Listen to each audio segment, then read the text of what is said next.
जोधपुर खिंदाकौर में मधुमक्खियों ने बोला हमला। अंतिम संस्कार के लिए शव यात्रा लेकर जा रहे लोगों की हालत हुई खराब।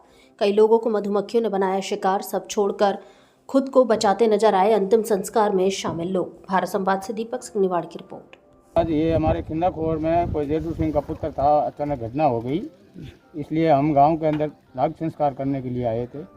जैसे ही दाग संस्कार करने के लिए बॉडी रखी और बड़ी वाली मधुमक्खियाँ छिड़ गई और फिर सब इधर उधर भाग के अपनी जान बचाई और मेरे को भी बहुत खा गई। मुंडा पूरा सूजा हुआ है, बुरी हालत है, इसलिए 4 घंटे पहले आए थे, अभी तक दाग संस्कार नहीं हुआ। बॉडी बिल्कुल अकेली पड़ी है, आदमी सब भाग गए और अब हम जैसे वैसे ही गांव में जुगाड़ करके बंदोबस्त करके कोशिश कर रहे हैं उसका दाग संस्कार करने की। आगे ऐसी 4-5 घटना हो चुकी है, लेकिन कोई प्रशासन ने हमारी आज तक मदद नहीं की।